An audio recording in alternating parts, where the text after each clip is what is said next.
अच्छा सुनो, सब्सक्राइब करते वक्त ना घंटी बजा देना ताकि जब मैं ऑनलाइन आऊँ तो तुम्हारे फोन की भी नमस्कार दोस्तों, आप सभी का स्वागत है हमारे YouTube चैनल पर। तो आज हम बात करेंगे UP DElEd BTC admission 2024 latest update के बारे में। तो आज हमारी तारीख हो चुकी है 20 जून 2024 की बड़ी अपडेट में। सबसे पहले बात करेंगे आज की breaking news. UP DElEd BTC admission latest update को हम इस वीडियो में देखेंगे। जी हाँ दोस्तों, आपका एक सवाल था कि फॉर्म रिजेक्ट क्यों होता है। एक बात आपको बता दी, बहुत इंपॉर्टेंट सवाल रहेगा, ठीक है। तो आज 20 तारीख को अगर आप इस वीडियो को देख रहे हो तो ज़रूर इसको ध्यान रखिएगा, क्योंकि एडमिशन से पहले आप अपने कॉलेज जाने से पहले आपको 10,000 की पेमेंट एडवांस में करनी पड़ती है। अगर आपने कोई गलती की होगी तो ये 10,000 रुपये आपके डूब जाएंगे, इसमें कोई रिफंड आपको नहीं मिलेगा, ठीक है ना। सारा पैसा आपका डूब जाएगा। तो हर एक बच्चे के साथ ऐसा ही होता है, ये बात ज़रा ध्यान में रखना है आपको, ठीक है। तो यहाँ पर अब आप लोग के कुछ कमेंट्स हैं, उसको भी हम आंसर इस वीडियो में करेंगे। तो आप लोग का भी जो भी कमेंट है वो कमेंट कर सकते हैं, आंसर आपको नेक्स्ट वीडियो में मिलता रहेगा। यहाँ पर दोस्तों जो इनकी ऑफिशियल वेबसाइट है वहाँ पर सर्वर एरर का मैसेज आपको देखने को मिलेगा। तो फिलहाल हमने आपको लिंक दे दिया है, एक वेबसाइट याद रखिएगा, DELED रिजल्ट RESULT.com। ये .com लगाना मत भूलिएगा, DELED result.com। इस वेबसाइट पर अधिक जानकारी आप प्राप्त कर पाएंगे, ठीक है। तो चलिए अब सवाल देखते हैं आप लोग का। सर डीएलएड एडमिशन फॉर्म कब आएगा? देखिए अब तक तो वैसे आ जाना चाहिए था, नहीं आ रहा है तो एक और आपको फायदा मिलेगा, ठीक है। बहुत से बच्चों ने बीएड के लिए फॉर्म डाल दिया होगा, उसका रिजल्ट भी आने वाला है, ठीक है। तो फायदा आपको कुछ ऐसा मिलने वाला है ना कि एक बात और भी आपके सामने रखेंगे कि प्राइवेट कॉलेज में एडमिशन लेना है तो प्राइवेट कॉलेज का नेम डालना पड़ेगा। सर प्लीज़ बताइएगा, ठीक है। हाँ, तो हम आपको बता रहे थे डीएलएड एडमिशन फॉर्म दोस्तों लेट आने से एक और फ़ायदा होगा कि अभी जिन भी बच्चे अपेयरिंग में थे, फाइनल ईयर अपेयरिंग में थे, जिनका रिजल्ट नहीं आया है, तो वो बच्चे रिजल्ट का वेट कर सकते हैं। जब उनका रिजल्ट आ जाएगा तब आगे का प्रोसेस होगा, ठीक है। प्राइवेट कॉलेज में एडमिशन देखिए आपको बता दें, आपको अगर चाहे सरकारी कॉलेज चाहिए चाहे प्राइवेट कॉलेज चाहिए, वो दोस्तों आपको उसके लिए ऑनलाइन काउंसलिंग करनी ही पड़ेगी, ठीक है ना।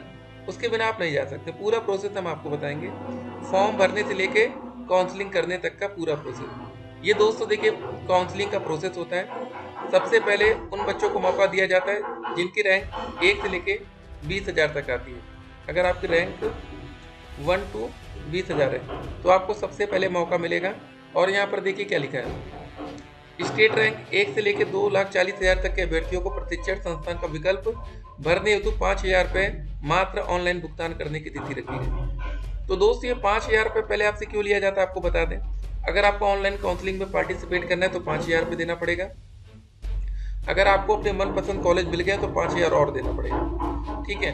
लेकिन दोस्तों ये आपके फीस में से कट कर दिया जाता है। जैसे देखिए प्राइवेट कॉलेज की फीस 1 साल की 41,000 होती है, आपने एडवांस में 10,000 पेमेंट कर दिया, तब आपको 31,000 रुपये जमा करना पड़ेगा। अगर आप सरकारी कॉलेज में आते हैं 10,200 फीस होती है, आपने एडवांस में 10,000 रुपये पेमेंट कर दिया है, तो आपको वहाँ पर टोटल 200 रुपये देना पड़ेगा। इसका सिंपल सा प्रोसेस भी आपको ध्यान में रखना है। देखिए सबसे पहले आप लोग को अपना कैंडिडेट का रजिस्ट्रेशन कराना पड़ेगा। जिस भी बच्चे को डीएलएड करना है आपको यहाँ पर रजिस्ट्रेशन कर लेना होगा पार्ट 1 में, ठीक है। लेकिन यहाँ पर इम्पोर्टेंट ये है कि आप लोग का ग्रेजुएशन का रिजल्ट आना जरूरी है। अगर अभी आपका ग्रेजुएशन का रिजल्ट नहीं आया या एग्जाम नहीं हुआ या आप अपेयरिंग चाहते हैं तो बिना रिजल्ट के आप ये रजिस्ट्रेशन पार्ट 1 कंप्लीट नहीं कर पाएंगे, क्योंकि वहाँ पर आपसे जब ग्रेजुएशन का नंबर पूछा जाएगा, नंबर पूछा जाता है ना कि आपका परसेंटेज पूछा जाता है। तो जैसे आपका टोटल 1800 नंबर का होता है ग्रेजुएशन, तो आपको वहाँ पर डालना पड़ेगा आपके 900 नंबर आ रहे हैं, 1200 आ रहे हैं, जो भी आ रहे हैं वो डालना पड़ेगा, ठीक है। बिना रिजल्ट के आप डाल नहीं सकते, गलत नंबर डालना नहीं है, ठीक है। तो ये सबसे पहले होगा। तो जो भी बच्चों का रिजल्ट नहीं है वो तो पहले बाहर होगा। अब उसके बाद दोस्तों पे या अपडेट रजिस्ट्रेशन फीस, ठीक है। तो अब आपको यहाँ पर अपना पैसा पेमेंट करना पड़ेगा। तो फॉर्म भरने के लिए आपको 700 रुपये देने पड़ेंगे। जनरल ओबीसी में पिछले साल था 500 रुपये, एससी और एसटी कैटेगरी में था, ठीक है। एससी एसटी में, जनरल ओबीसी में, और ईडब्ल्यूएस 700 में ही काउंट हो जाएगा, ठीक है ना। तो ये रहेगा। फिर उसके बाद आपको सबमिट रजिस्ट्रेशन पार्ट 2 में आपका हाई स्कूल 12वीं ये सब का डिटेल्स, आपका एड्रेस, ये सब लिया जा सकता है। फोटोग्राफ एंड सिग्नेचर आपको अपलोड करनी पड़ेगी अपनी फोटो, और प्रिंट फाइनल एप्लीकेशन फॉर्म। तो बस इतना करना रहेगा। तो बैकग्राउंड में थोड़ी सी आवाज़ आ रही होगी तो उसके लिए क्षमा चाहते हैं, ठीक है। तो यहाँ पर दोस्तों देखिए अब आप लोग के कुछ और कमेंट थे, उसको जरा देख लेते हैं। यहाँ पर क्या लिखा है, सर 6 सेमेस्टर का रिजल्ट नहीं आया, एडमिशन हो जाएगा। तो देखिए जितना लेट हो रहा है ना, यही आप लोग को फायदा हो रहा है। तो पीएनपी इस बात का भी ध्यान रखती है कि अधिक से अधिक जगह का रिजल्ट आ गया हो, तभी अपना फॉर्म निकालते भी है। अभी आप लोग सोच रहे होंगे लेट क्यों हो रहा है, मैक्सिमम बच्चों का रिजल्ट ही पेंडिंग है चुनाव के चक्कर में, तो इसी वजह से इस बार ये थोड़ा सा लेट लतीफी देखने को मिल रही है। डीएलएड प्राइवेट कॉलेज के लिए कितना परसेंटेज चाहिए? देखिए डीएलएड प्राइवेट कॉलेज के लिए अगर आपके 180 नंबर भी बन रहे हैं ना टोटल, फर्स्ट डिवीजन अगर आप हाई स्कूल इंटर ग्रेजुएशन में है, तो भी आपको प्राइवेट कॉलेज आसानी से मिल जाएगा। मतलब कहीं ना कहीं मिल जाएगा। हो सकता है कि आपके जिले में सीटें कम हो, कभी कभी ऐसा भी हो सकता है, ठीक है ना। ये मत कहिएगा सर हमारे जिले में नहीं मिला। हाँ, तो कभी कभी सिटी आपको चेंज करनी पड़ सकती है। अगला देखिए, सर हम बिहार से हैं तो क्या हम यूपी डीएलएड कर सकते हैं? देखिए उत्तर प्रदेश में वही बच्चा डीएलएड कर सकता है जिसके पास यूपी का निवास हो, ठीक है ना। निवास नहीं तो फिर काम नहीं बन पाएगा। सर बिहार के स्टूडेंट देख सकते हैं, बिहार के बच्चे काफ़ी ज़्यादा ठीक है एक्टिव रहते हैं। तो अभी काम कर लीजिए आप लोग, 2024 का इसका नोटिफिकेशन आने दीजिए यूपी डीएलएड का, वहाँ दूध का दूध पानी का पानी हो जाएगा। एडमिशन में क्या बदलाव हो सकता है? बहुत ज़्यादा अगर ये बदलाव करेंगे 2024 में, तो जो दोस्त हमारा एडमिशन मेरिट के आधार पर हो रहा है ना, इसको ये एंट्रेंस के बेस पर कर सकते हैं। ये सबसे बड़ा बदलाव हो सकता है। फ्री में एडमिशन कैसे लें? देखिए बहुत से बच्चे परेशान होंगे, सर जी 41,000 हमारे पास नहीं है, हम नहीं ले पाएंगे। तो वो बच्चे ध्यान दे सकते हैं कुछ ऐसे प्राइवेट कॉलेज में जहाँ सीटें खाली जाए, वहाँ पर पता करिएगा, ठीक है। तो SC ST में ज़्यादा फायदा मिलता है वैसे, तो आपको यहाँ पर इसका फायदा मिल सकता है, ठीक है ना, ये ध्यान रखिएगा। आवेदन में क्या कोई सुधार का मौका मिलेगा? बिल्कुल नहीं। आवेदन करते समय कोई गलती आपसे नहीं होनी चाहिए। आपका नाम, स्पेलिंग, ये सब बिल्कुल सही रखिएगा। बाद में एफिडेविट बन जाता है, लेकिन हाँ एक बात का ध्यान रखना है, आपको हाई स्कूल 12वीं और ग्रेजुएशन में जब आप नंबर डालें तो एक भी नंबर आपसे ज़्यादा नहीं पढ़ना चाहिए। नंबर कम हो जाएगा चलेगा, लेकिन ज़्यादा नहीं होना चाहिए। हाई स्कूल में मान लेते हैं आपका 600 नंबर का था, आपके बन रहे 500 नंबर। 500 नंबर ठीक है, गलती से आपने 400 डाल दिया तो ये एक्सेप्ट कर लेंगे कि हमने नंबर कम डाला, लेकिन 501 कर देंगे तो बिल्कुल भी एक्सेप्ट नहीं होगा, क्योंकि आपने मेरिट को प्रभावित किया जानबूझ कर नंबर ज़्यादा डाल के, ऐसा माना जाता है। डाइट कॉलेज की कट ऑफ क्या हो सकती है? General, EWS, OBC, SC ST, physical handicap. General में दोस्तों मान के चलिए 230 से 240, ईडब्ल्यूएस में 225 से 235 प्लस, ओबीसी में यही 225 से 235 प्लस, ठीक है।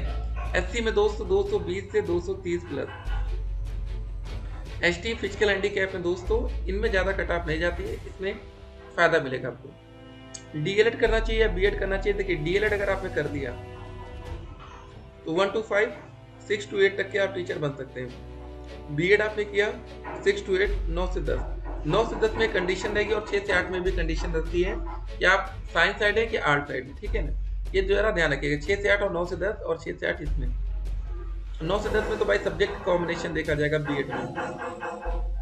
एडमिशन के लिए एज लिमिट मिनिमम 18 साल की एज होनी चाहिए।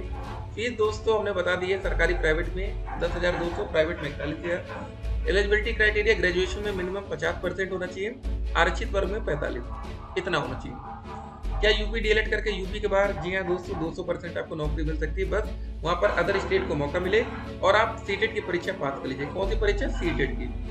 डीएलएड में एडमिशन लेते समय ही आप लोग सीटेट का एग्जाम दीजिएगा, ठीक है, दिसंबर वाला। शैक्षिक अर्थ यहाँ पर साफ साफ लिखा 50% ग्रेजुएशन में और 5% की छूट मिलेगी। आयु को लेकर दोस्तों 18 वर्ष से कम नहीं होनी चाहिए, साफ साफ। निवास को लेकर ऐसे अभ्यर्थी आवेदन हेतु पात्र होंगे जो उत्तर प्रदेश से स्थायी निवासी हों, ठीक है, तो देख सकते हैं। उसके बाद दोस्त यहाँ पर सारी बातें लिखी है, कैंडिडेट रजिस्ट्रेशन डैशबोर्ड यहाँ पर, ठीक है ना।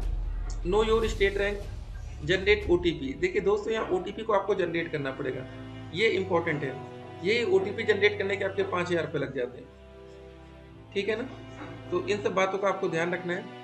ऑप्शन फिल करेंगे, चॉइस को लॉक करेंगे और अलॉटमेंट रिजल्ट डाउनलोड करेंगे, ठीक है। ये सारा जब दोस्तों सारा प्रोसेस हो जाएगा तो आप लोग को अपने कॉलेज में जाना पड़ेगा डीएलएड वाले। तो वहाँ पर क्या क्या आपको लेके जाना है? देखिए आपको एक फाइल खरीदनी पड़ेगी। फाइल में दोस्तों सीरियल वाइज आप सबसे पहले अलॉटमेंट लेटर, जो दोस्तों 10,000 रुपये पेमेंट करके डाउनलोड करेंगे, आवेदन पत्र का प्रिंट आउट, जो 700 रुपये फॉर्म भरने की फीस लगेगी वो वाला, हाई स्कूल इंटर ग्रेजुएशन, ये 3-4 नंबर भूल जाइए, इसको रहने दीजिए, वैकल्पिक है, ठीक है। यहाँ तक हाई स्कूल इंटर और ग्रेजुएशन का रिजल्ट, निवास प्रमाण पत्र, प्रवेश की तिथि तक निर्गत मान्य रहेगा, उसके बाद नहीं, उसके पहले तक। जाति प्रमाण पत्र विवाहित महिला की स्थिति में पिता के नाम से होना चाहिए, ठीक है। बाकी ये सब हटा दीजिए जिनके पास नहीं। अगर ईडब्ल्यूएस वाले हैं तो आपको बनवाना होगा, नहीं तो कोई दिक्कत नहीं, ठीक है। शपथ पत्र आपका एक लगेगा, बस बात खत्म। चलिए फिर मिलते हैं एक और वीडियो में। काफी ज्यादा आज नॉइस आ रही है, आवाज आ रही होगी, ठीक है ना। फिर मिलते हैं, कोई डाउट हो तो आप व्हाट्सएप पर मैसेज करेंगे। नंबर लिख लीजिए 8738079216 8738079216। फिर मिलते हैं, स्टे